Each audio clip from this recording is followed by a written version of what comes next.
Então, boa noite a todos. Aproveitando este som, vamos lembrar a todos de deixar o celular no silencioso, né? Se for alguma coisa urgente, deixa do ladinho ali, vê que está vibrando, daí pede licença e vai atender lá fora, ok? Como de praxe, né, eu vou pedir a todos que sentem confortavelmente. Ele falou que eu não posso passar do meio, gente, então eu tenho que me policiar, porque eu adoro ficar nesse passeio até lá. Então, sentem confortavelmente nas suas cadeiras, né? Vamos fazer 2 respirações profundas.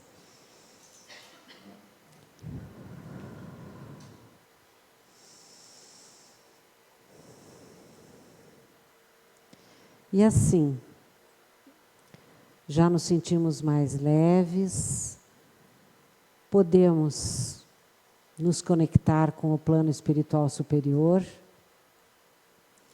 agradecendo a equipe espiritual da casa, que sempre prepara com muito carinho esse ambiente para nos receber, que quando pomos o pé aqui, já sentimos a força das energias positivas, como que nos abraçando, nos envolvendo, nos preenchendo, para que saiamos daqui renovados.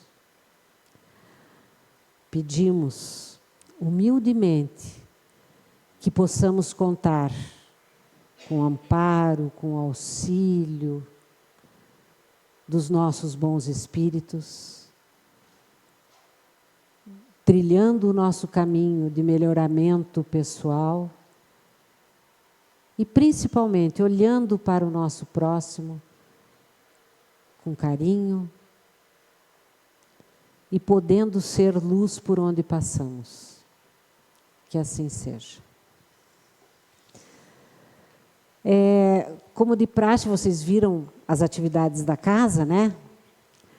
E posso ir, então. Nós temos os cursos, né, que estão iniciando agora, e o curso básico da doutrina iniciou na semana passada, mas quem quiser iniciar ainda nessa semana, na quinta-feira à noite ou sexta-feira à tarde, às 14h, ou quinta às 20h, será muito bem-vindo. Faz a inscrição na hora e já começa a participar, ok? Aqui no nosso país, as coisas se ampliam um pouco. A gente copia as coisas lá de fora, né? Tipo a Black Friday, e daí já amplia para Black Week, Black Month, enfim, fica o mês inteiro de promoção. Sexta-feira passada foi o Dia Internacional da Mulher, dia 8 de março. E aí a gente vai estender isso para a Semana da Mulher, né? Porque a assessoria doutrinária, pensando nesse tema, pediu para a gente falar de uma grande mulher do Espiritismo, Amélie Gabrielle Boudet, Madame Kardec. E na pessoa de Amélie, nós vamos fazer uma homenagem a todas as mulheres aqui presentes. Ok? Parabéns pela Semana da Mulher. Vamos tornar isso o mês da mulher e, quem sabe, o ano da mulher, e assim a gente vai conseguindo comemorar. Toda essa nossa conversa vai estar baseada neste livro que se chama Madame Kardec, A História que o Tempo Quase Apagou, de Adriano Calzone. Ele é um artista espírita que se empenhou em fazer uma pesquisa muito aprofundada sobre a vida de Amélie Gabrielle Boudet. Porque, quer queira, quer não, quando a gente começa a estudar a doutrina espírita, a gente começa a estudar sobre as obras de Kardec, quer saber um pouquinho mais de Kardec, estuda, mas a figura de Amélie fica um pouco ofuscada. Então, nós vamos resgatar essa grande mulher que foi Amélie dentro da nossa doutrina. E esse livro tem cartas que Kardec escreveu para Amélie, que depois, na hora certa, a gente vai dar uma uma lida sobre esse trechinho. A França é um país extremamente desenvolvido da Europa, mas ele já esteve envolvido em várias revoluções e em várias guerras. A gente lembra de ter estudado lá na escola a Revolução Francesa, uma revolução bem sangrenta, bem violenta, onde as pessoas eram decapitadas, né? Onde o povo se rebelou por conta de que a monarquia tinha tudo, né? Estava tudo fácil e o povo não tinha nem o que comer. E eles usaram o tema liberdade, igualdade, fraternidade, que até hoje consta da bandeira da França, né? Importante a gente saber que foi uma luta difícil, mas conseguiram resultados. Nessa época, então, durante 10 anos que se desenvolveu essa Revolução Francesa, em Thiers, uma pequena cidade pacata, a 19 quilômetros de Paris, no dia 22 de novembro de 1795, nasce Amélie Gabrielle Boudet. E a gente vai ver aqui, durante toda essa nossa conversa, que ela nasceu e já foi preparada para a missão que ela tinha que executar na encarnação dela. Ela vem de uma família cujo pai era escrivão público, se chamava Julian, e a mãe, Julie, vinha de uma família de artistas. E isso influenciou consideravelmente a vida de Amélie. Coloquei aqui uma foto de uma avó, uma mãe e uma criança, só para nos remeter à importância da família trazer para as crianças o conhecimento da arte, né? Vamos levar em cinema, vamos levar em teatro, vamos levar em espetáculos de música, porque é importante essa criança já ir conhecendo esse lado importante da vida. E a Amélie, desde criança, foi apresentada a música, a pintura, o desenho, a escultura, a literatura em todas as suas formas, contos, poesias, crônicas, romances, enfim. Ela foi gostando desse lado.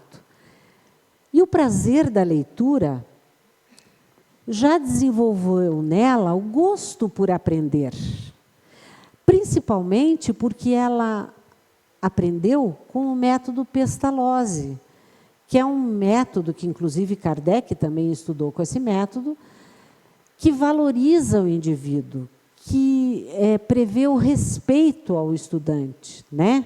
Procura tirar o melhor da pessoa que está aprendendo. E ela gostou muito e despertou nela a vontade de ensinar também, né? Pestalozzi, então, está aqui, para quem não conhece, muito prazer, Pestalozzi está apresentadíssimo. Com 11 anos, o pai dela teve que se transferir para Château de Loire, né? Isso em 1806, já tinha acabado a Revolução Francesa, que acabou em 1799, e eles se mudaram para essa pacata cidade também, perto de Paris. E, nesta época, estava se desenvolvendo o papel das mães educadoras. As mães preparavam as meninas para serem boas mães, boas esposas, né? Boas donas de casa, para cozinharem bem, etc. Mas Julie, a mãe de Amélie, preferiu investir no conhecimento, né? Já preparando a Amélie para a missão que ela tinha que desempenhar. E não era à toa que as mulheres faziam isso com as suas filhas. Isso se baseava num influencer da época, que era o filósofo Jean-Jacques Rousseau, que ele dizia: as mulheres, é importante que a gente eduque as meninas, mas não instruir. A gente precisa tornar as mulheres úteis, como boas mães, boas esposas, boas donas de casa, né?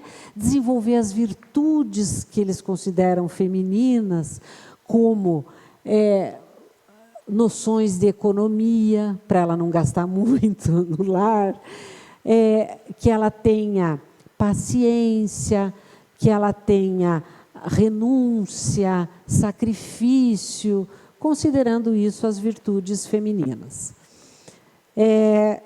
Mas, graças a Deus, Amélie nasceu numa família à frente do seu tempo, né? Com 15 anos, ela já tinha cumprido a fase de estudo da cidade pequena, mas precisava continuar estudando, então os pais matricularam Amélie num colégio interno da elite parisiense. E Amélie se transferiu, então, para Paris para fazer os estudos lá.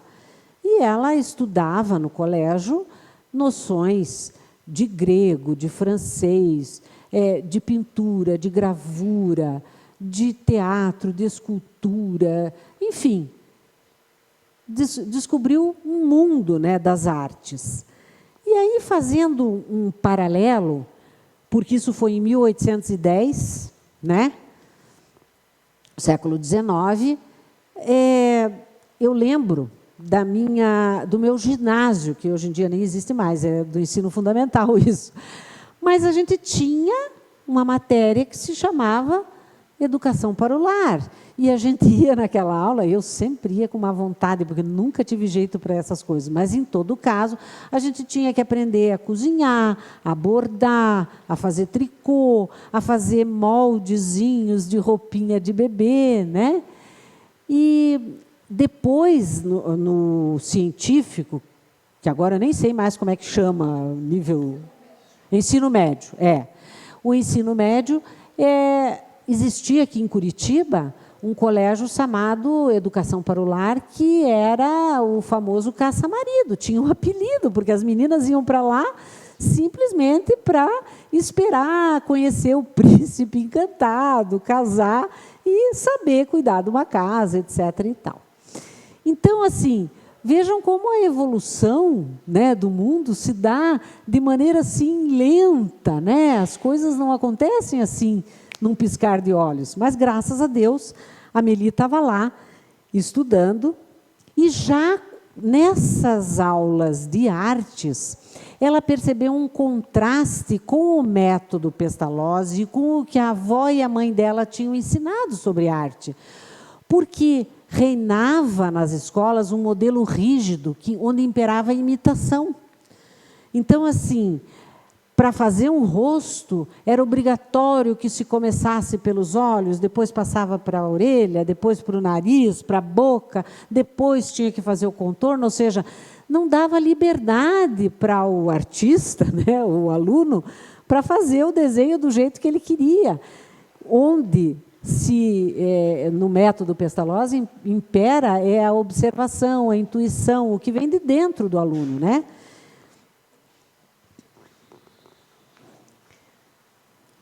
E, nessa época, o Estado começou a capacitar professores leigos para o ensino primário, porque antigamente, a esta época, porque tudo aqui antigamente, o ensino primário era reservado ao clero. E aí eles formaram as escolas normais, né, para capacitar professores leigos para serem institutores. E a Amélie já se matriculou numa escola normal e se formou com 19 anos.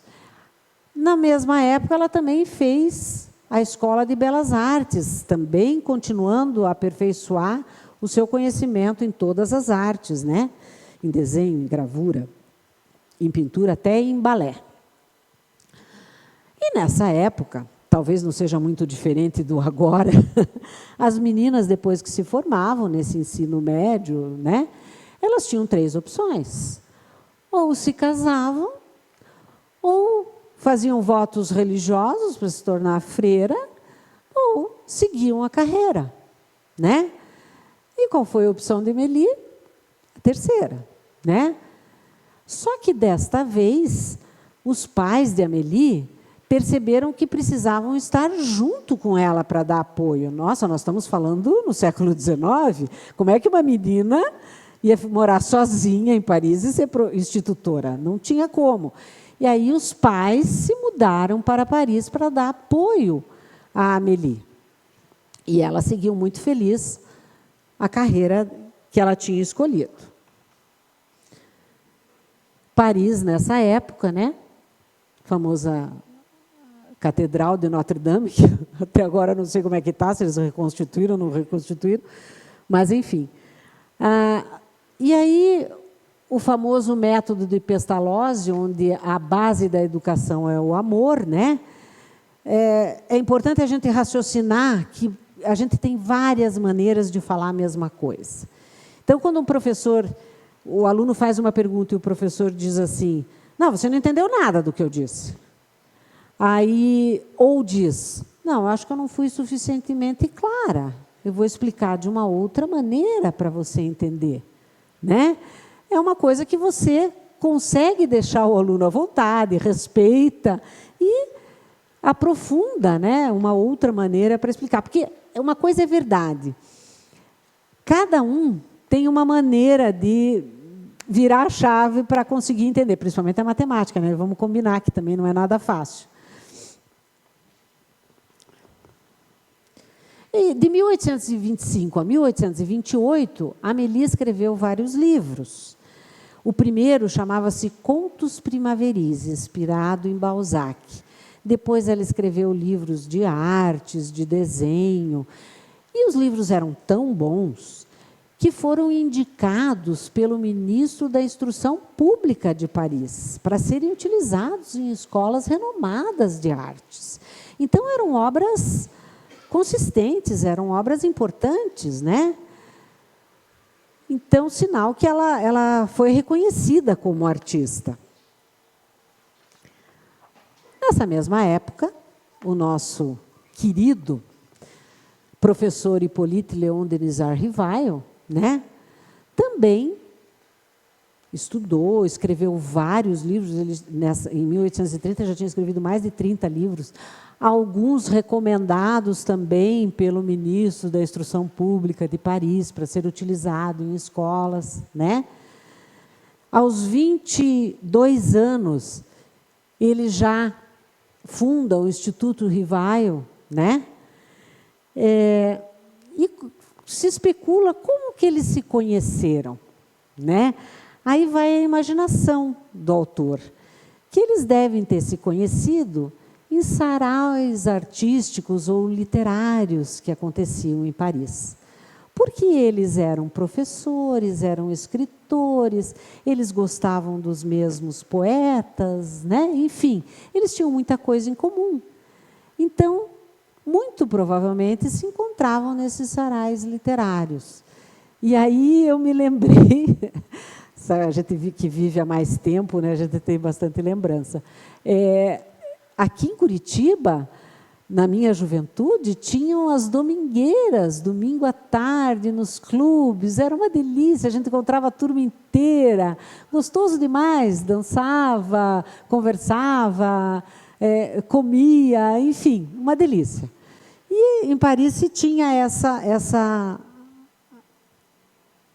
esse hábito, né, de fazer essas reuniões. Ou também foram apresentados por amigos em comum, foi o que disse o autor do livro. Né?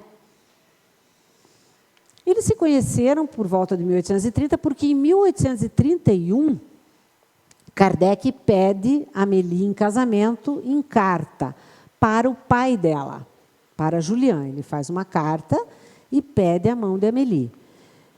E o pai de Amélie responde para a mãe de Kardec, aceitando o casamento. E aí Kardec faz uma cartinha doce para Amélie, expressando a felicidade dele na resposta positiva. Eu vou ler só um pouquinho da carta. Mademoiselle, minha mãe recebeu nesse instante a resposta do senhor vosso pai sobre a solicitação que dirigi a ele. Apresso-me a tirar proveito da permissão que ele gentilmente me concedeu para expressar diretamente toda a alegria que o seu consentimento me causou. E aí continua a cartinha emocionada. É uma coisa que toca o coração, né? Uma coisa que para mim, me faz falta é essa época das cartas. Eu achava muito gostoso receber cartas. Eu sempre tive tios e tias que moravam no estado de São Paulo, e a gente se via algumas vezes no ano, só nas férias, mas durante o ano a gente se correspondia, era gostoso. Ai, será que tem carta para mim e tal? E depois responder. Era muito bacana. Hoje em dia, com o WhatsApp, ninguém mais nem pensa, né, em gastar um tempo, selo, ir no correio, etc. e tal, para escrever uma carta. Um grupo de estudo de italiano, nós, como é gente do mundo inteiro que a gente se reúne para fazer conversações no Skype, daí, né, para poder todo mundo entrar e fazer a conversa em italiano, que é a única coisa comum entre a gente, porque cada um é de um país, a gente instituiu uma coisa de fazer um cartão postal do país da gente, da cidade da gente, e mandar para todos os participantes do grupo. Foi muito bacana você receber imagens dos países com os quais você está agora, né, conhecendo pessoas, né, e coisa que também a gente não faz mais, né, quando viaja, a gente chega antes que o postal, mas, enfim, é o que podemos, né. Então, Kardec e Amélie realmente tinham muita coisa em comum. Eles eram professores, escritores, poliglotas, autores reconhecidos pelo Ministério da França, né? Gostavam das mesmas manifestações artísticas, do mesmo poeta, do mesmo escritor, enfim. Estudaram com o método Pestalozzi, né? Eles eram de famílias burguesas que tiveram parentes decapitados na Revolução Francesa. Eles eram de famílias católicas, mas os dois tinham a mente aberta para outras ideias, né? E ela era 9 anos mais velha que Kardec. E eles se casaram em 9 de fevereiro de 1832, ela com 36 anos, ele com 27 anos. E aí, assim, para a gente ter uma ideia da qualidade do currículo da artista espírita Amélie Gabrielle Boudet, nós vamos ler algumas habilidades que ela tinha. Ela era pedagoga, linguista, distinta gramática, poetisa, escritora e autora, institutora de letras e belas artes, artista plástica, desenhista, aquarelista, gravurista, miniaturista e pintora autodidata, né? Então, assim, não era pouca coisa, né? Estava preparada para enfrentar o que ela precisava.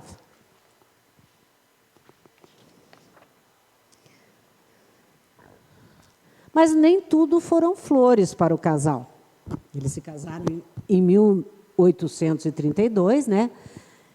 Mas na década de 1834 a 1844, enfrentaram bastantes problemas financeiros. Eles tiveram que, em 1834, fechar o Instituto Rivaio. Em 1835, ele tentou abrir um outro ensino médio chamado Lycée Polymatique. Ainda se empregou como contabilista em 3 casas comerciais, né? Em 1837, o irmão de Amélie sofre um grande problema financeiro e chega a pedir dinheiro para a irmã, emprestado. E Amélie, então, recorre a Kardec, que emprestou o dinheiro.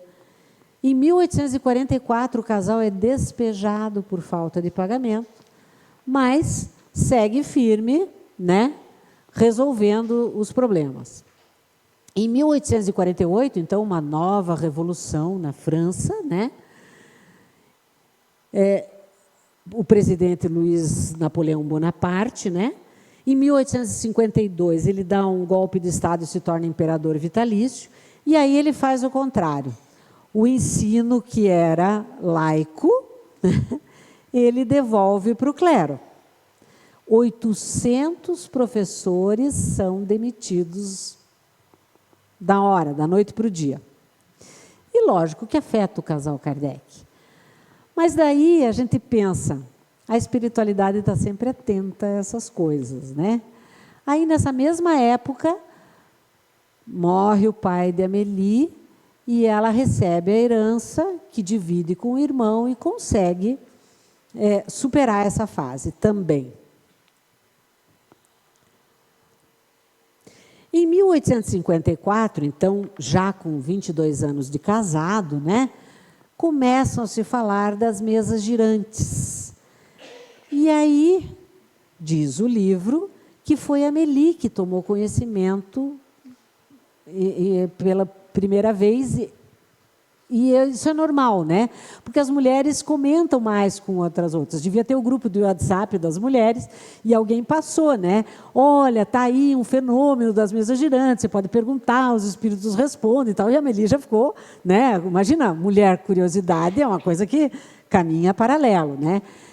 E aí ela já falou, Kardec, nós temos que ir lá, tal, onde já se viu e tal. E eles, não é bem assim. Isso, o dia que me provarem que uma mesa fala, aí o negócio vai ficar, né, impraticável, não pode. Mas a coisa continuou. Em 1855, Kardec se rende, é um amigo, e vai na casa da senhora Pleine-Moison e percebe que a coisa poderia ser utilizada de maneira mais séria. Em 1857, então, com a ajuda financeira de Madame Kardec, né, é lançado o Livro dos Espíritos, né? E, bem nesse ano, se a gente fizer a continha ali, eles completam 25 anos de casado, bodas de prata do casal. Ele passou a adotar o pseudônimo de Allan Kardec, né? Ele criou um circo parisiense de estudos espíritas que funcionava na casa do casal toda terça-feira, igual a nossa palestra aqui no CEL, onde eles faziam evocações, né? Que era a prática da época. Em abril de 1858, foi fundada a primeira Sociedade Parisiense de Estudos Espíritas, né? Foi pago o aluguel de 1 ano no Palais Royal, e o presidente espiritual era o Espírito de São Luís. Amélie decorou a sede com obras, com pinturas, esculturas e desenhos de origem mediúnica, né? Sempre a mãozinha de Amélie junto com todas as coisas da nossa doutrina. Em 1859, Kardec ainda escrevendo obras, né, espíritas, da codificação, né, ele já tinha se afastado do magistério e foi demitido das 3 casas comerciais por conta de que os chefes eram católicos e não aceitavam essa nova doutrina que ele estava formulando. Daí começa a década de 1860, com Amélie se firmando como colaboradora de Kardec. Ela não apenas era a mulher que lavava a roupa, que servia cafezinho para Kardec. Ela foi a pessoa que fazia revisão, compilação, transcrição das obras dos originais das obras espíritas, né? Então, assim, ela estava ali lado a lado com Kardec na codificação da doutrina.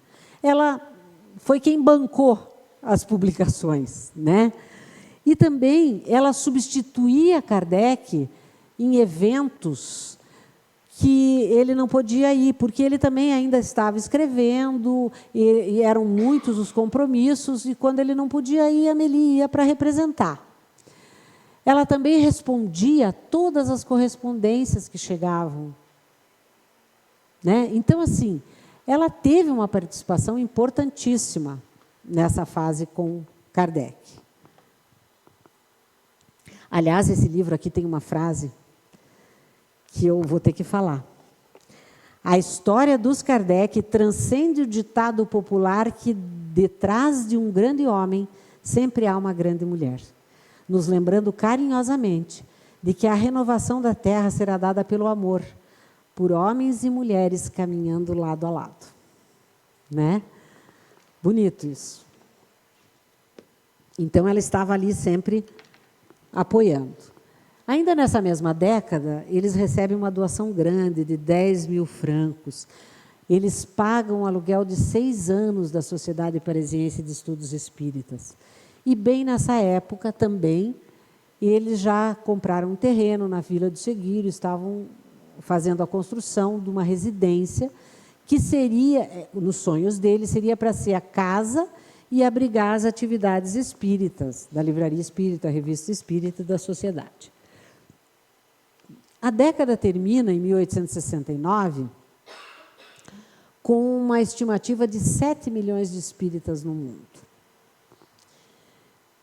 E, bem nesse ano, em 31 de março de 1869, era a véspera da mudança do casal para a Ville de Seguir, e quem já fez uma mudança sabe que não é fácil, que a gente fica estressado, né?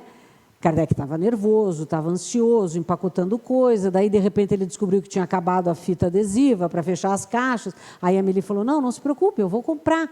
Saiu para fazer uma comprinha, e aí, quando ela voltou, Kardec estava morto porque ele teve um AVC na frente do apartamento deles e faleceu. A primeira pessoa que chegou, depois que ele tinha morrido, foi Alexandre Delane, que é o pai de Gabriel Delane, que a gente ouve falar mais, né, no Espiritismo. E ele, então, com a ajuda dos empregados, puxou o corpo de Kardec para um colchão que ele colocou na sala e cobriu com um lençol. Quando a Amélie retornou, ela já depara com Kardec morto, depois de quase 40 anos de casado. E aí o livro tem uma frase que sempre me emociona quando eu falo. Ela recuou como uma estátua explodida e olhar vago. Ela ficou muito triste, consternada, porque assim, era um companheiro, eles eram parceiros, cúmplices, eram almas gêmeas, né? Então, por mais que ela soubesse que nós somos imortais, que depois a gente vai se reencontrar, tem o sentimento da perda, né? Da convivência que não ia ter mais. E ela ficou muito triste, tanto que o livro diz que ela nem pôde participar da cerimônia fúnebre de Kardec. Mas ela se recupera rapidamente e aí ela já contrata um artista renomado para fazer o busto de Kardec no túmulo dele, no cemitério de Père Lachaise, em Paris.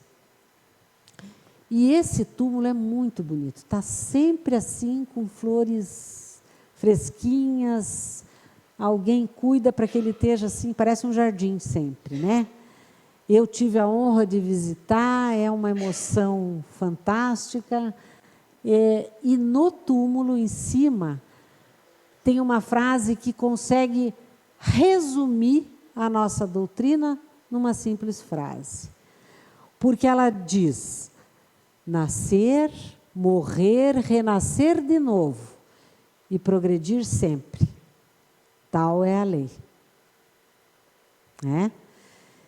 Então, e aí depois desse enterro, né, a gente percebe que ela tinha que enfrentar a vida, mas ela ficou muito bem amparada na viuvez.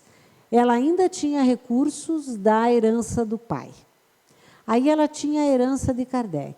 Tinha a herança do tio de Kardec, que também era bem financeiramente, inclusive morou com o casal logo que eles casaram, né? E ela ainda tinha a aposentadoria dela como professora. E, pasmem, esse é um conhecimento que eu tive quando li o livro, né? Mas, assim, a espiritualidade realmente cuida de tudo. Kardec morreu, vocês lembram agora, foi falado, em 31 de março de 1869. Em dezembro de 1868, ele publica na Revista Espírita a Constituição Transitória do Espiritismo, aonde ele prevê que, na falta dele, deveria ser nomeada uma comissão de 7 espíritas para tomar as decisões frente à Sociedade Espírita, a Sociedade Parisiense de Estudos Espíritas.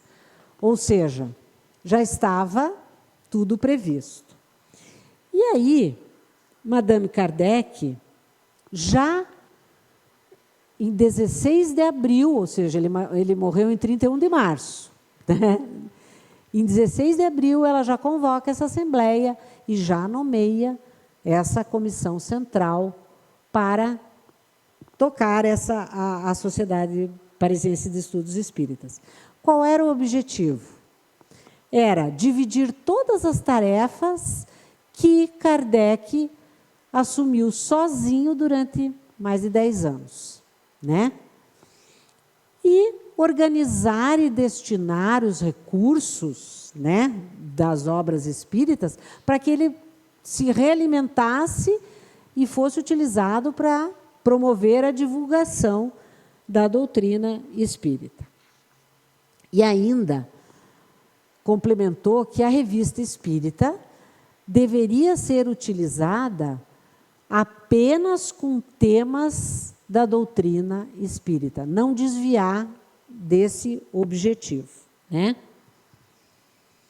Em 1869, também, em julho, Amélie vai no cartório e cria uma sociedade anônima com o nome de Sociedade Anônima do Caixa Geral e Central do Espiritismo, né? Para que pudesse organizar, centralizar os recursos e utilizar todos eles com esse objetivo de divulgar a doutrina sempre. Ela era uma senhora de 74 anos, né? Naquela época, as mulheres já não eram muito respeitadas, ainda mais uma idosa, né? Mas ela adquiriu essa habilidade financeira por conta de, por muitos anos, administrar a herança do pai, conseguiu financiar muita coisa do espiritismo, né? Suportar a crise financeira do casal, né? Mas muitos membros dissidentes começaram a achar que a Amélie estava querendo dar um caráter comercial, financeiro à Sociedade Parisiense de Estudos Espíritas, se desviar do estudo da doutrina.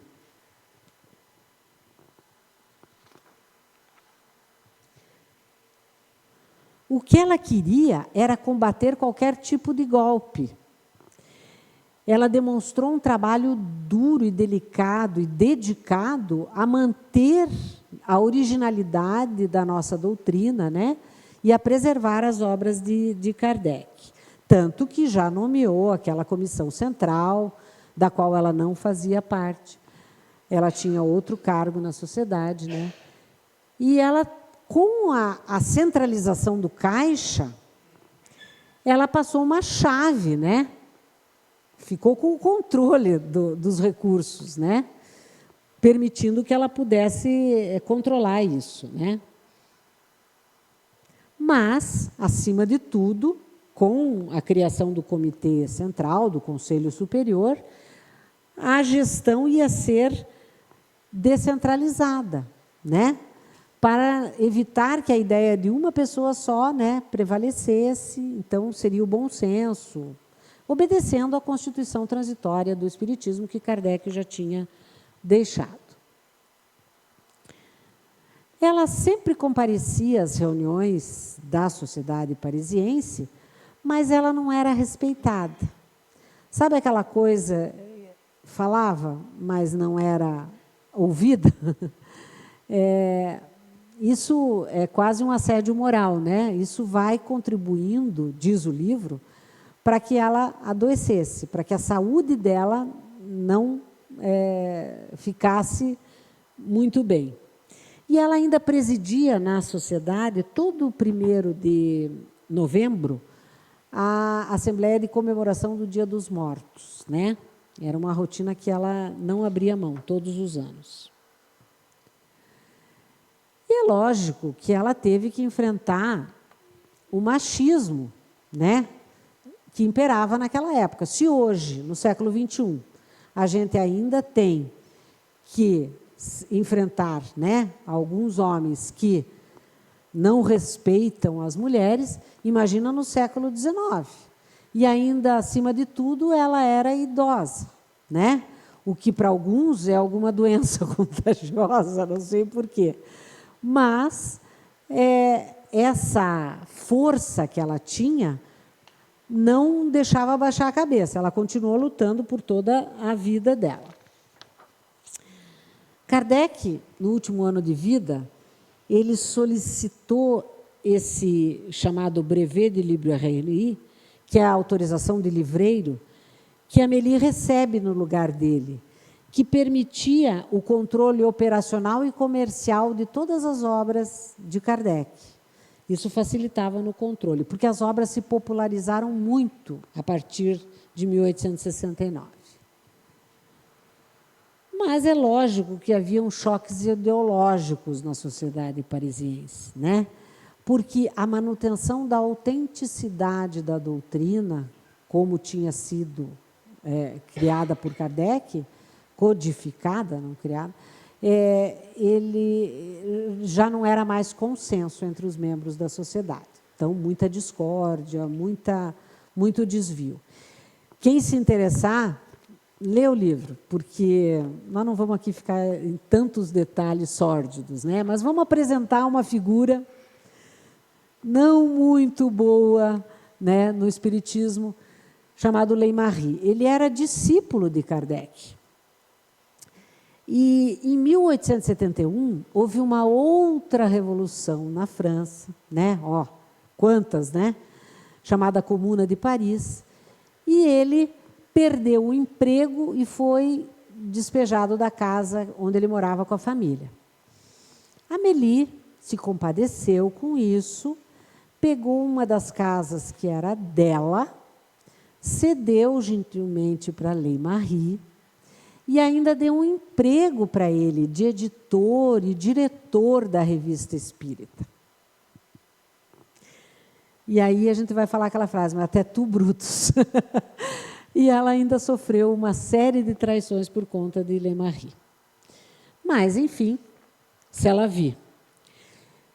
Em 1873, Amélie ainda tentando lutar, né, para que continuasse a doutrina pura, ela muda o nome daquela sociedade anônima do Caixa Geral e Central do Espiritismo para a Sociedade para a Continuação das Obras Espíritas de Allan Kardec. Ou seja, para deixar claro qual era o objetivo da sociedade, né? É divulgar as obras de Kardec, é promover o espiritismo no mundo inteiro, né? Então, o importante era divulgar, era compartilhar esse conhecimento, né?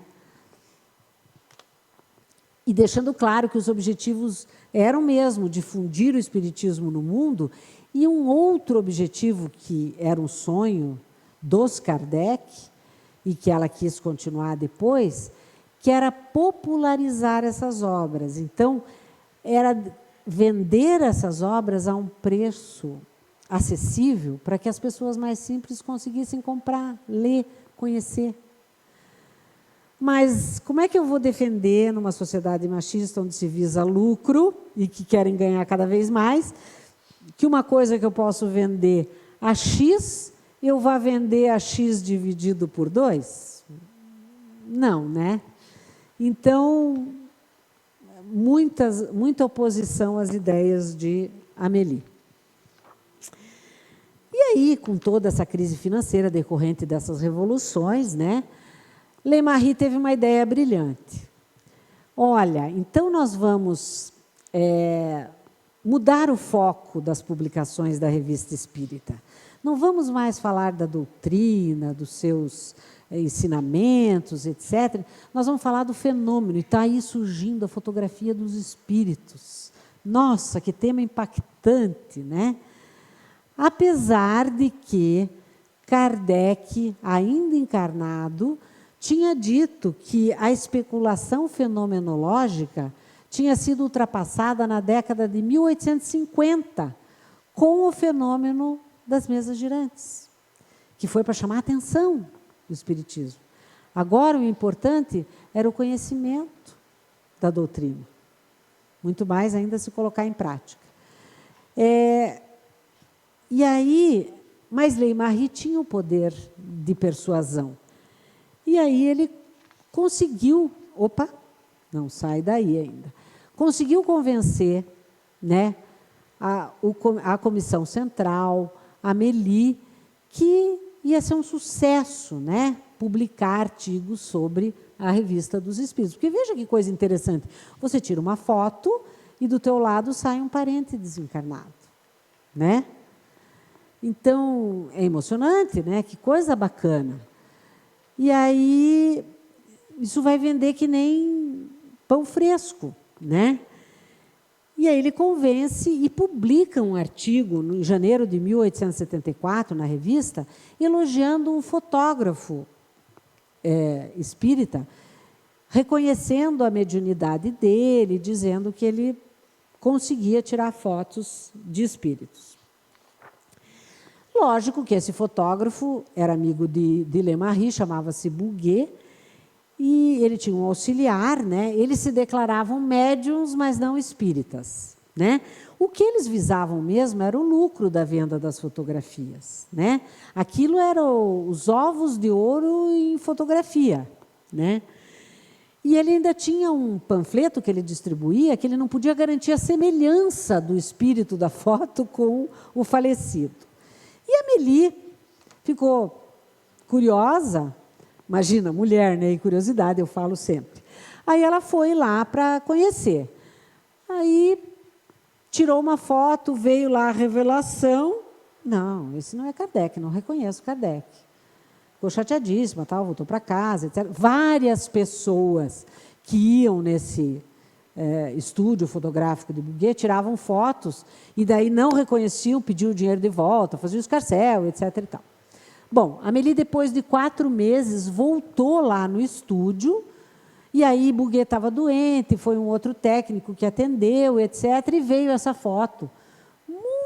O Kardec muito pouco nítido, não dá para dizer é Kardec, não é Kardec, mas ele estava com uma cartolina com uma mensagem dirigida a Amélie, dizendo que ela precisava acreditar em Ley-Marie, acreditar em Bouguer, e uma mensagem como sendo de Kardec, e a Amélie dessa vez se emocionou e acreditou, inclusive deu um depoimento na Revista Espírita que ela tinha recebido uma foto de Kardec com uma mensagem. Mas continuou-se a tirar aquelas fotos e das pessoas se sentiu assim revoltada e deu uma queixa na polícia, que aquilo não podia continuar. E aí foram feitas as investigações e Bouguer foi desmascarado. Descobriram no estúdio nada menos que 240 cabeças de fantoches envoltas em véu para simular que fossem espíritos, né?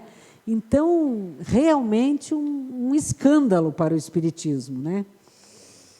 E com toda essa investigação, Ley-Marie acabou atrás das grades. O fotógrafo foi julgado por ser falsário, né, por enganar as pessoas. E, nesse julgamento, Delane Gabriel, agora, deu um depoimento a favor de Ley-Marie. Ele disse, puxa, mas mais de 140 pessoas disseram que reconheceram os seus parentes, mas sabe Deus, né, na emoção da coisa, você vê um vulto, você quer acreditar que seja, né? E a Amélie também deu um depoimento em favor de Ley-Marie, dizendo que ela tinha recebido a foto de Kardec. E o juiz foi extremamente grosseiro com a Amélie. Destratou, inclusive colocou Kardec no meio do julgamento, dizendo que Kardec tinha escrito obras de magia negra. Foi um vexame. E o o juiz condena, então, né, o Bouguer e Lemarie a 1 ano de prisão, a uma multa. Só que Bouguer conseguiu recorrer a fontes superiores, consegue uma liberdade provisória, e nesse período da liberdade provisória ele viaja para a Bélgica e desaparece, nunca mais volta para Paris e não é preso. Ao contrário de Lemarie, que vai para a prisão, e na prisão ele fica isolado lendo obras de crenças secretas, de esoterismo, de teosofia, enfim, querendo aproximar o espiritismo dessas crenças. E ele, como era muito bom em persuasão, né, ele usa uma frase que Kardec disse: caminhando de par com o progresso, o espiritismo jamais será ultrapassado. Por quê? Se novas descobertas se lhe demonstrassem estar em erro acerca de um ponto qualquer, ele se modificaria nesse ponto. Se uma verdade nova se revelar, ele a aceitará. Então, para ele, essas novas crenças que ele estava estudando eram uma verdade nova que o espiritismo tinha que se modificar, tinha que aceitar. Ele chegou a criar, na década de 1870, depois de ser liberado, pasmem, uma sociedade teosófica dos espíritas franceses. E era tão secreta a sociedade que ele demorou 4 anos para descobrir que a teosofia não admite a comunicação com os espíritos e não acredita em reencarnação. Ou seja, um escândalo, né? Novo escândalo para o espiritismo. Veja quanta coisa vai acontecendo, né? Em 1881, Amélie já está octogenária, já com a saúde abalada. Aparece Berthe Fropo, né?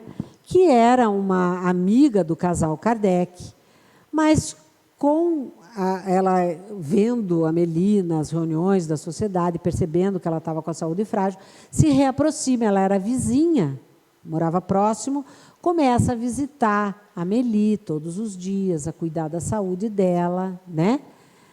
E elas dá apoio a Amélie, né? Frente a essas divergências, né, que estão acontecendo na sociedade. E nesses encontros,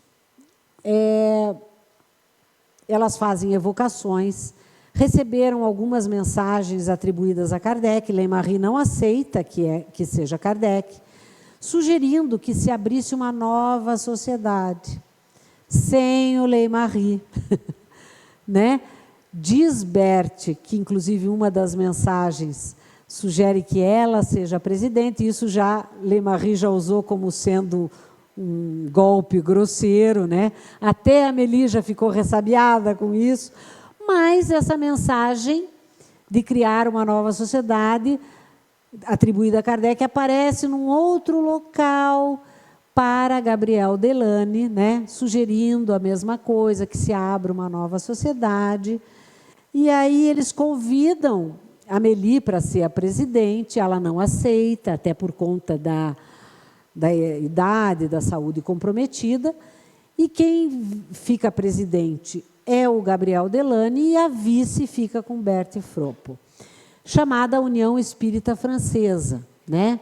Às vezes designada pela sigla UEF, que foi um grupo de estudos e divulgação do espiritismo, fundado em dezembro de 1882, em Paris, França, né?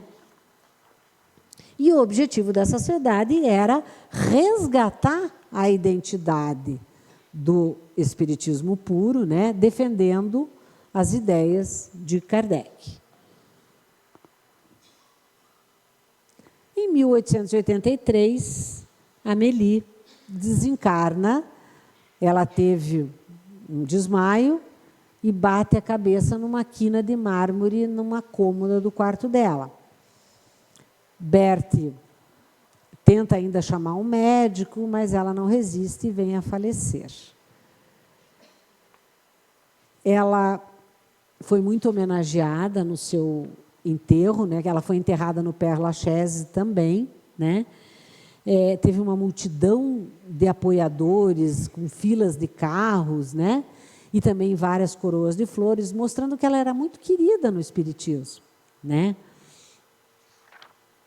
Gabriel Delany faz um discurso bastante comovente no funeral. Senhoras e senhores, irmãos e irmãs em crença, no último domingo morreu a mulher superior, que foi a companheira devotada daquele homem, cujo nome na história aparece ao lado do grande missionário da humanidade. Madame Allan Kardec foi verdadeiramente a mulher forte seguindo o Evangelho. Tornou-se a companheira do grande divulgador do Espiritismo. Ela adotou suas ideias. Ela empregou todas as suas energias no estudo dos princípios novos. Allan Kardec foi inspirado por sua inteligência, não apenas para fazer suas obras. Ele se aproveitou dos seus conselhos, fornecidos pela correção do julgamento de sua companheira. Depois da morte de Kardec, ela seguiu com um olhar atento sobre os interesses da nossa amada doutrina. Seu coração e sua alma tinham o ideal de pertencer integralmente ao Espiritismo. Ela teve a satisfação suprema de morrer no conhecimento de que a obra tão cara ao seu marido não pereceu. Ela participou com felicidade do renascimento do movimento espírita na França e no exterior. E esse renascimento, ele se refere à criação da União Espírita Francesa, né? Da qual ela foi cofundadora. Bem na data do desencarne de Amélie, que foi 21 de janeiro de 1883, inaugura no Brasil o famoso Reformador, o primeiro jornal espírita aqui do Brasil. No ano seguinte, em 1884, ele já proclama a fundação da Federação Espírita Brasileira, né? E Amélie deixa o testamento onde toda a sua herança é doada para a continuação da divulgação das obras de Allan Kardec e para a caridade espírita. É lógico que aparecem parentes distantíssimos, porque na hora do dinheiro aparece gente não sei de onde, reclamando essa herança, dizendo que Amélie enlouqueceu quando entrou para o espiritismo, né? Então, e que essa herança tinha que ficar para esses primos distantíssimos, que nunca conviveram, inclusive, com Amélie. E ganham. Pior é isso. Em 1884, Berta Fropo publica uma brochura chamada Muita Luz, onde ela esclarece todas as falcatruas que aconteceram em nome de Leymarie, no espiritismo, etc. e tal. Mas fica aqui o nosso grande agradecimento à femme forte do espiritismo, Amélie Gabrielle Bourdet, porque foi graças a ela que a gente conseguiu estudar, conhecer esse espiritismo puro, né? Que nos é tão confortador, tão consolador, né? Então, eu gostaria aqui de terminar essa nossa conversa com muito obrigado, Amélie, né? Obrigada a vocês.